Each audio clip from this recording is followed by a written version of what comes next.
Es buena costumbre hablar con los protagonistas de las noticias y con especialistas que saben de lo que opinan. Son las voces autorizadas de Buena Costumbre por Metropolitan 88.5 FM. Estamos aquí en Buena Costumbre, transmitiendo desde Concepción y vamos hasta Santiago, la capital del reino, para encontrarnos con Gonzalo Martner, académico de la Universidad de Santiago de Chile, experto en política económica, un político también, con elecciones en su cuerpo, también formó parte de gobiernos de la Concertación. Es decir, tenemos mucho de qué hablar, pero le hemos pedido esta entrevista para hablar de Huachipato y de ver cómo se soluciona este asunto. Gonzalo, muy buenos días, gracias por estar acá. Muy bien, gracias. Aquí desde el reino, como dices. En la capital del reino. ¿Ah? Está bien. Oiga, ¿qué es lo que se puede hacer? Estamos aquí con Lesley Briceño para conversar con usted y para preguntarle, Gonzalo, desde el punto de vista de la política económica, de las reglas del juego, de las reglas del mercado, ¿cómo se puede enfrentar esta situación de Huachipato? En el contexto que se mira aquí en la región del Biobío, hay algunos actores políticos que dicen que este es como si hubiera caído una bomba atómica en la economía regional.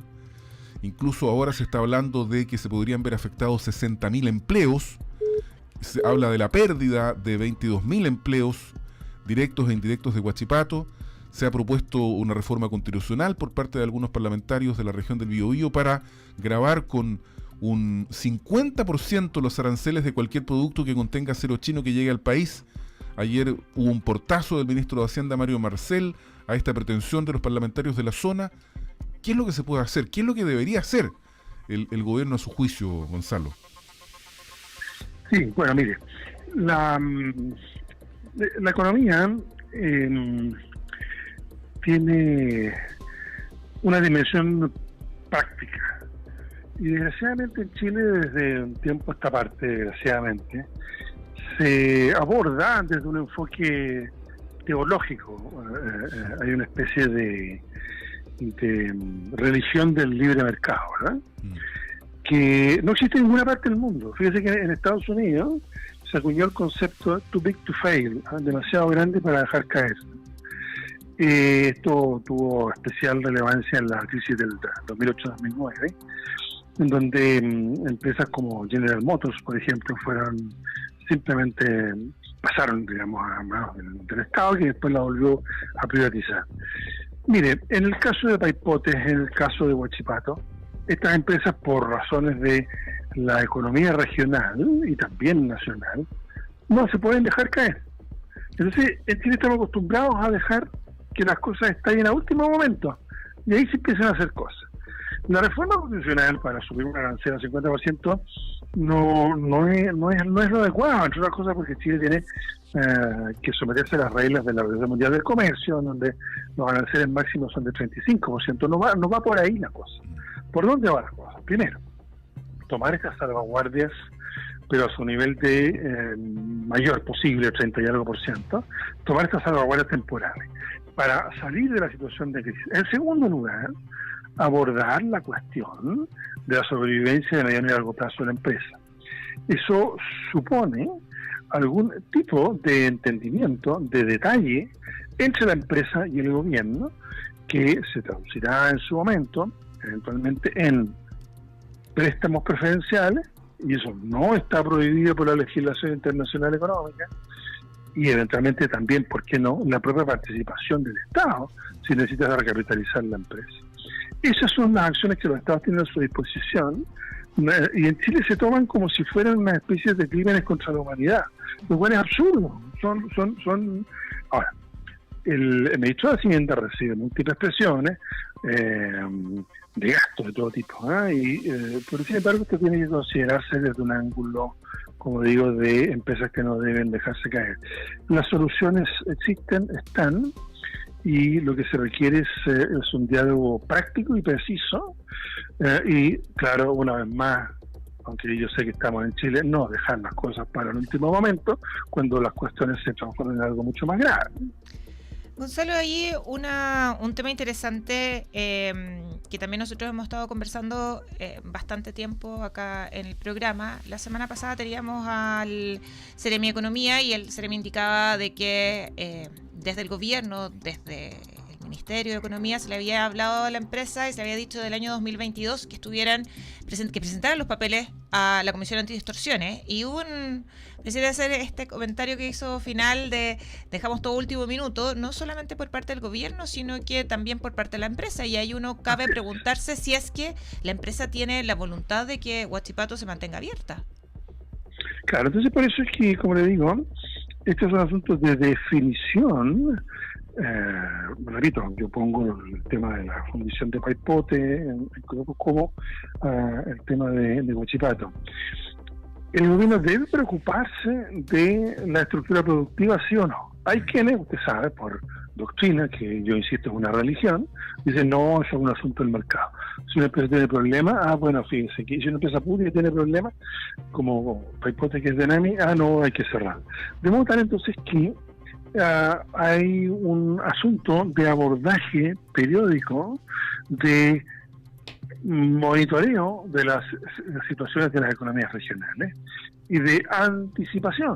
Nada de eso existe hoy día en Chile como lógica de acción de nuestras instituciones, en este caso Corfo en particular, el Ministerio de Economía. No existe. Y no existe en nuestras cabezas, que es lo más grave. Es circunstancia que en todas partes, empezando por el corazón del capitalismo, que es Estados Unidos, esto sí tiene una realidad vigente.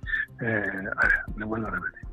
¿Qué tal le parece General Motors a usted? ¿Le parece o no un símbolo del capitalismo industrial norteamericano? Claro que sí. ¿Sí o no? Súper símbolo, sin duda. ¿Y qué pasó en el 2008? ¿Quién se hizo cargo de General Motors? El Estado. Ya, entonces no estamos hablando de la Unión Soviética, ¿no es cierto?, ni nada semejante. Estamos hablando de realidades. Vuelvo a repetir el concepto. Too big to fail, demasiado grande para dejar caer. Exacto. Y entonces, cuando volvamos a tener sensatez en nuestras cabezas, mire, los economistas en Chile, desgraciadamente, no miran el mundo. Leen libros de texto, que ni siquiera los buenos libros de texto, ¿no? Ni leen a los buenos economistas en el mundo, ni conocen el mundo, ni recorren el mundo, ni se dan cuenta cómo funciona el mundo. Que a mí personalmente me produce mucho escozor, porque es una falta de cultura económica, por dogmatismo. Es una especie de actitud provinciana, una especie de parroquialismo. Entonces, mientras tanto, entonces yo digo, no debe caer Huachipato. Estamos hablando con Gonzalo Martner, académico. Sí, perdón. ¿Significa eso que Huachipato lo ha hecho bien? Que debe... no, obviamente lo está haciendo mal. Pero como Huachipato es demasiado importante, entonces es la comunidad regional y la acción estatal y nacional la que tiene que hacerse cargo. Y si eso implica en un momento dado que se producen préstamos que después se transforman en participación accionaria, entonces se hace también, pues. Y si es necesaria una reforma constitucional para eso, sí hay que hacerlo, pero no subir aranceles, eso no se saca nada con eso, porque eso es proteccionismo, es rentismo, es proteger intereses privados. Aquí no se trata de proteger intereses privados, se trata de proteger intereses regionales y nacionales. Estamos hablando con Gonzalo Martner, académico de la Universidad de Santiago, experto en política económica. Fíjese que tengo una duda, Gonzalo, porque yo no tengo claro si desde los altos de la capital del reino, mirando a extramuros, tienen clara la urgencia de lo que ocurre aquí en la región del Biobío. ¿Sabe por qué? Porque la empresa instaló, desconozco yo, no soy experto en la materia, si con razón o sin razón, ya el año pasado, que el arancel mínimo que debía establecerse para las importaciones de acero chino era un 25%, y estableció comunicacionalmente como una verdad que la empresa debía cerrar si es que esto no se le concedía. Esto fue en noviembre más o menos del año pasado, cuando hubo una entrevista acá en sabes.cl de un gerente de Huachipato, y se establece esta verdad. Y resulta que ayer escuchamos al ministro de Hacienda, Mario Marcel, que dice, pero si todavía hay tiempo, si estas recomendaciones de la Comisión Antidistorsiones tienen que ser resueltas de manera definitiva hasta septiembre de este año. Entonces, yo insisto, ¿habrá conciencia de el ultimátum que puso la empresa, porque eso es lo que fue, y que se estableció como una verdad, y que el gobierno ahora al parecer desconoce. Entonces no asumen esta realidad, porque yo insisto, desconozco si será cierto que Huachipato estaba en una situación terminal, porque no me meto yo en su contabilidad. Pero se estableció como una verdad y el gobierno llega tarde y aparece el ministro de Hacienda sin ninguna urgencia, opinando del tema. Entonces, ¿hay criterio, hay conciencia allá en Santiago de lo que se está viviendo aquí en la región? Perdóneme, yo tengo un estilo un poquito francote, pero parece que usted también se compró la versión de la empresa. Ahora resulta que es culpa del ministro de Hacienda. No, señor, no es culpa del ministro de Hacienda. Usted me va a perdonar, pero la institucionalidad chilena incluye desde hace mucho tiempo y se ha usado muchas veces, incluyendo en el tema del acero chino, la acción de lo que se llama la Comisión Antidistorsiones, en donde la empresa afectada tiene que entregar los antecedentes para ver si hay subsidios indebidos por parte del Estado, que en este caso el Estado chino hace que entren muy baratos los productos de ese país, o si hay una política de dumping, es decir, de baja artificial de los precios para durante un periodo, ¿no es cierto?, hacer quebrar empresas y luego tomar el control del mercado y subir los precios sin esa competencia. Que tiene que ver en todo lo que le estoy diciendo del ministro de Hacienda. Eso es una actitud, es una materia que es propia de la empresa. Entonces, una empresa no puede estar haciendo ultimátum a través de la prensa, tiene que presentar los antecedentes ante la Comisión Antidistorsiones, que a su vez toma decisiones que son temporales, ¿se entiende, no? Sí, claro. Para resolver ese problema. Entonces, ahora, si hay un problema de competitividad de más largo plazo, entonces no es cuestión de que la empresa diga, mire, yo quiero que todos los chilenos ahora, ya sea paguen el acero más caro porque yo lo necesito, o bien me subsidien porque yo lo necesito. No, eso ya supone un diálogo de otro tipo, incluyendo que eventualmente se constate el fracaso de esa, por ejemplo, gestión privada o propiedad privada. Ahí ha habido cambios, la salida de Andraca, ha habido cambios importantes recientes en el accionariado, ¿no es cierto? Bueno, eso es propio de la vida de la empresa, y el Estado, ¿por qué le va a echar la culpa a usted al ministro de Hacienda y decir que él no toma en cuenta? ¿Qué es lo que no está tomando en cuenta el ministro? El ministro simplemente se mantiene en la posición de decir hay unos plazos que efectivamente se pueden seguir ocupando y hay que seguir trabajando. ¿Por qué usted encuentra que está equivocada esa actitud? No, realmente no lo entiendo. Es muy simple. Es comprarse todo el tiempo el argumento privado, la defensa del interés privado, la toma de decisiones para beneficiar al privado y no el interés regional, que es el auténtico, que es mantener la empresa, no los intereses de unos propietarios particulares. No, a mí me parece que la intervención del ministro Marcel Gonzalo es comunicacionalmente de suyo inoportuna. Porque esto que dijo ayer, porque esto que dijo ayer tendría que haberlo dicho en noviembre, pues. Si hoy día usted tiene instalada la opinión pública, es lo que está diciendo, si no es un problema de instalación de nada, este lenguaje de que se cortó. Estábamos en la mejor parte y se cortó. Fue simplemente describir plazo. No, ¿dónde está el problema? ¿Por qué el ministro de Hacienda no va a describir plazos? No se está bien. Lo que pasa es que tendría que haber sido antes, porque hoy día tiene una región que tiene... ¿Por qué haber sido antes si los plazos están ahí? Porque lo que le estoy diciendo yo es que esto comunicacionalmente el gobierno nunca lo entendió como una cosa de urgencia. Pero si es que esto no es un problema comunicacional, es un problema económico. Ya, entonces vamos al otro tema. Entonces, si es un problema económico, ¿con qué criterio debe resolverse? ¿Con un criterio político o con un criterio técnico? ¿Cómo debe actuar el gobierno? Usted sabe que en economía no hay tal distinción. La política económica, por definición, tiene una inspiración política y siempre hay distintas opciones, ¿no?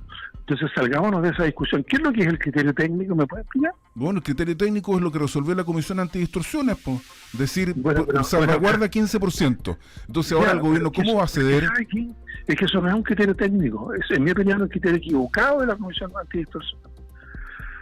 Que en política económica, por eso se llama política económica, todas las decisiones que se toman en materia de tasas de interés, en materia de salvaguardias temporales, en materia de política fiscal, son todas decisiones políticas. ¿Me entiendes? Esta idea de que son cosas técnicas, que después vienen los políticos que se equivocan, que hacen tonteras, eso manera equivocada, creo yo, de abordar este tipo de situaciones. Aquí son todas decisiones políticas. El ministro de Hacienda es objeto de múltiples presiones, ¿verdad?, para el gasto público. No puede decirle forma parte de su trabajo, sí, por recibir presiones. Exactamente, por lo tanto no le puede decir que sí a toda petición de recursos, ¿no es verdad? Entonces, si el ministro de Hacienda dice, señores de la empresa CAP de Huachipato, aquí están los plazos, entonces usted va y se va en tromba en contra de él, diciendo que comunicacionalmente instaló no sé qué, está describiendo plazos, por favor, ¿cuál es el problema? El problema es que trabajen juntos ahora los interlocutores, que son, 1, los propietarios de la empresa, 2, los sindicatos, 3, las autoridades regionales, 4, las autoridades nacionales, para que esta empresa no quiebre. ¿Se entiende el punto? Sí, perfecto. ¿Eso es político o es técnico? Evidentemente político. Ahora, tiene componentes técnicos, evidentemente, en el sentido que no es cuestión de llegar y hacer lo que la empresa se le da la gana, porque si no, así es re fácil ser empresario. Tengo un problema, entonces, que los demás me resuelvan. No funciona así la cosa. No hay que ser libre mercadista para considerar que la empresa tiene una responsabilidad. Convengamos entonces, Huachipato no debe caer, no debe quebrar, se debe actuar en los plazos y tiempos. Y si el ministro de Hacienda establece que, mire, hay tales y cuáles plazos en los cuales tenemos que actuar, no veo por qué usted le hace esa crítica, realmente no entiendo. No estoy defendiendo al ministro de Hacienda, estoy simplemente diciendo. No, si no lo parece en todo caso. Critiquémoslo por lo que hay que criticarlo, pero no por lo que no hay que criticarlo. Bueno, son distintos pareceres. Gonzalo, se nos acabó el tiempo. Lamentablemente se nos acabó el tiempo y fue muy interesante el diálogo que hemos tenido con Gonzalo Martner, académico de la Universidad de Santiago, experto en política económica, político. Lo ha dejado claro en el programa, conversando con nosotros aquí en Buena Costumbre. Gracias. Muchas gracias. No es porque, gracias a ustedes. Que tenga un buen día. Una segunda vuelta a los hechos que ocurren en el Biobío. Analizarlos, escuchar opiniones, es una buena costumbre.